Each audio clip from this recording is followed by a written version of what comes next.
Hi hello ನಮಸ್ಕಾರ, welcome to Sushma world. Friends, ಇವತ್ತು ಗುಲಾಬ್ ಜಾಮೂನ್ ಮಾಡೋದು ಹೇಗೆ ಅಂತ ನೋಡೋಣ ಬನ್ನಿ. ಮೊದಲಿಗೆ ನೀವು ಸ್ಟವ್ ಹಚ್ಕೊಂಡು ಪಾಕ ರೆಡಿ ಮಾಡ್ಕೊಳ್ಳಿ. ನಾನು ಪಾಕಕ್ಕೆ ಒಂದು 2 ಗ್ಲಾಸಷ್ಟು ನೀರು ಹಾಕ್ಕೊಂಡಿದ್ದೀನಿ, ದೊಡ್ಡ ಗ್ಲಾಸಲ್ಲಿ.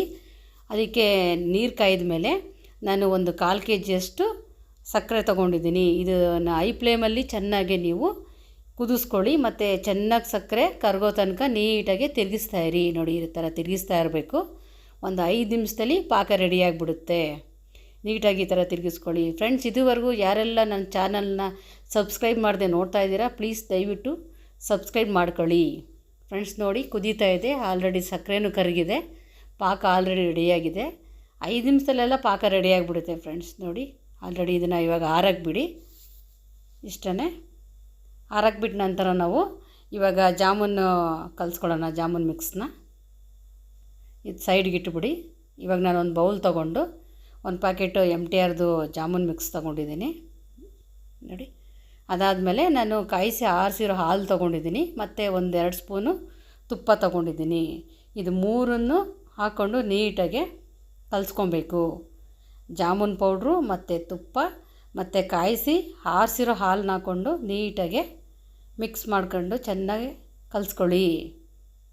ನಾವು ಚಪಾತಿ ಹಿಟ್ಟು ಹೇಗೆ ಕಲಿಸ್ತೀವಿ ಅದಕ್ಕೆ ನೀಟಾಗಿ ಕಲಿಸ್ಕೊಬೇಕು. ಚೆನ್ನಾಗಿ ರೀತಿ ಕಲಿಸ್ಕೊಳ್ಳಿ. ಹಾಲಲ್ಲೇ ಕಲಿಸ್ಕೊಳ್ಳೋದ್ರಿಂದ ತುಂಬ ಚೆನ್ನಾಗಿರುತ್ತೆ. ನೀರಲ್ಲೂ ಕಲಿಸ್ಕೊಬೋದು, ನಾನು ಹಾಲಲ್ಲಿ ಕಲಿಸಿದ್ದೀನಿ.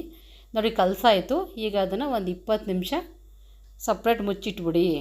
ಚೆನ್ನಾಗಿದಾಗಲಿ. ನೋಡಿ, ಉಂಡೆ ಮಾಡ್ಕೊಳ್ಳಿ. ಇವಾಗ ನಿಮಗೆ ಯಾವ ಗಾತ್ರದ ಉಂಡೆ ಬೇಕು ಆ ಗಾತ್ರ ಮಾಡ್ಕೊಳ್ಳಿ. ನಾನು ಸ್ವಲ್ಪ ದಪ್ಪ ಮಾಡ್ತಾಯಿದ್ದೀನಿ ಈ ಟೈಮಲ್ಲಿ. ಈ ಸಲ ನೋಡಿ ಇಷ್ಟು ದಪ್ಪ ಮಾಡ್ಕೊತಾ ಇದ್ದೀನಿ. ನೋಡಿ, ಎಲ್ಲ ಪ್ಲೇಟ್ಗೆ ರೆಡಿ ಮಾಡಿ ಇಟ್ಕೊಳ್ಳಿ. ಇವಾಗ ಎಣ್ಣೆ ಕಾಯಕ್ಕೆ ಇಟ್ಕೊಳ್ಳಿ. ಎಣ್ಣೆ ಕಾಯಕ್ಕೆ ಇಟ್ಕೊಂಡು ನೀವು ಲೋ ಫ್ಲೇಮಲ್ಲಿ ಎಣ್ಣೆ ಕಾಯಿಸ್ಕೊಬೇಕು ಫ್ರೆಂಡ್ಸ್. ಯಾಕಂದರೆ ಸಡನ್ನಾಗಿ ಸೀದೋಗಿಬಿಡುತ್ತೆ. ಹಾಗಾಗಿ ಲೋ ಫ್ಲೇಮಲ್ಲಿ ಎಣ್ಣೆ ಕಾಯ್ದ ನಂತರ ನೀವು ಒಂದೊಂದೇ ಜಾಮೂನ್ ಉಂಡೆನ ಬಿಡಿ. ನೋಡಿ, ಈ ರೀತಿ ಒಂದೊಂದೇ ಸೈಡಲ್ಲಿ ಬಿಟ್ಕೊಳ್ಳಿ. ಎಣ್ಣೆ ಎಲ್ಲ ಚೆನ್ನಾಗಿ ಕಾಯಿದೆ. ಫ್ರೆಂಡ್ಸ್, ನೀವು ಒಂದು ಸಲ ಟ್ರೈ ಮಾಡಿ ಹೇಗಿತ್ತು ಅಂತ ಕಮೆಂಟ್ ಬಾಕ್ಸಲ್ಲಿ ಕಮೆಂಟ್ ಮಾಡಿ ತಿಳಿಸಿ. ಈಗ 1-2 ನಿಮಿಷ ಆದಮೇಲೆ ನೀಟಾಗಿ 2 ಕಡೆ ತಿರುಗಿಸಿ ನೀಟಾಗಿ ಬೇಯಿಸ್ಕೊಬೇಕು. ತುಂಬ ಡಾರ್ಕಾಗಿ ಬೇಯಿಸ್ಕೊಬೇಡಿ, ಅದೊಂಥರ ಬ್ಲ್ಯಾಕ್ ಕಲರ್ ಬಂದುಬಿಡುತ್ತೆ. ನೋಡಿ, ನೀಟಾಗಿ ಈ ರೀತಿ ಚೆನ್ನಾಗಿ ಬೇಯಿಸ್ಕೊಬೇಕು ಈ ಉಂಡೆಗಳನ್ನ.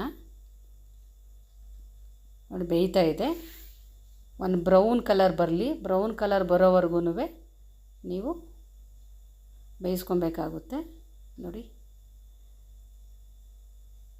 ಇವಾಗ ಚೆನ್ನಾಗಿದು ಬೇಯ್ತಾ ಇದೆಯಲ್ವಾ. ನೀವು ಒಂದು ಪ್ಲೇಟ್ಗೆ ಒಂದು ಟಿಶ್ಯೂ ಪೇಪರ್ ಹಾಕ್ಕೊಂಡು ಅದ್ರ ಮೇಲೆ ಈ ಚೆನ್ನಾಗಿ ಕರೆದಿರೋ ಜಾಮೂನ್ ಉಂಡೆಗಳನ್ನ ಹಾಕ್ಕೋಬೇಕು. ಯಾಕಂದರೆ ಎಣ್ಣೆ ಎಲ್ಲನೂ ಟಿಶ್ಯೂ ಪೇಪರ್ ಹೀರ್ಕೊಂಡ್ಬಿಡುತ್ತೆ. ಹಾಗಾಗಿ ನೋಡಿ, ಈ ಕಲರ್ ಬಂದರೆ ಸಾಕು ಫ್ರೆಂಡ್ಸ್. ಇವಾಗ ತೆಗೆದ್ಬಿಟ್ಟು ಒಂದು ಟಿಶ್ಯೂ ಪೇಪರ್ ಹಾಕ್ಕೊಂಡು ಒಂದು ಪ್ಲೇಟ್ಗೆ ಹಾಕ್ಕೊಳ್ಳಿ. ನೋಡಿ, ರೆಡಿ ಆಯಿತು. ಬಿಸಿ ಬಿಸಿ ಗುಲಾಬ್ ಜಾಮೂನ್ ರೆಡಿಯಾಗಿದೆ. ಇವಾಗ ನೀವು ಮೊದಲೇ ಪಾಕ ತೆಕ್ಕೊಂಡಿದ್ರಲ್ಲ, ಅದು ಹಾರಾಗಿ ಬಿಟ್ಟಿದ್ರಲ್ವ, ಅದಕ್ಕೆ ಸ್ವಲ್ಪ ಇದು ಏಲಕ್ಕಿ ಪೌಡ್ರ್ ಹಾಕ್ಕೊಂಡು ನೀಟಾಗಿ ಮಿಕ್ಸ್ ಮಾಡಿಕೊಂಡು ಒಂದು 5 ನಿಮಿಷ ಬಿಟ್ಟು ಈ ಉಂಡೆಗಳನ್ನ ಕರೆದಿಟ್ಕೊಂಡಿದ್ರಲ್ವ ಜಾಮೂನ್ ಉಂಡೆಗಳನ್ನ ಹಾಕ್ಕೊಂಡು ಒಂದು 2 ಅವರ್ ಬಿಡಿ ಫ್ರೆಂಡ್ಸ್. ನಾನು ನೋಡಿ 1 ಅವರ್ ಬಿಟ್ಟಿದ್ದೀನಿ ಈ ವಿಡಿಯೋ ಮಾಡಬೇಕು ಅಂತೇಳಿ. ಒಂದು 2 ಅವರ್ ಬಿಡಿ. ಚೆನ್ನಾಗಾಗಿದೆ. ನೋಡಿ, ready to heat jamun, sweet jamun. ನೋಡಿ, ಚೆನ್ನಾಗಿ ಬಂದಿದೆ. ಜಸ್ಟ್ ಸರ್ವ್ ಮಾಡ್ಕೊಳ್ಳಿ, ತಿನ್ನೋದಷ್ಟೇ. ನೋಡಿ, ಒಂದು ಸಲ ಚೆಕ್ ಮಾಡೋಣ. ಸಾಫ್ಟಾಗಿ ಬಂದಿದೆ. ನೋಡಿ, ನಾನು 1 ಅವರ್ಗೆ ತೆಗೆದಿದ್ದೀನಿ, ಹಾಗಾಗಿ 2 ಅವರ್ಗೆಲ್ಲ ಕಲರು ಚೆನ್ನಾಗಿ ಬಂದಿದೆ. Thank you for watching friends. Thank you so much.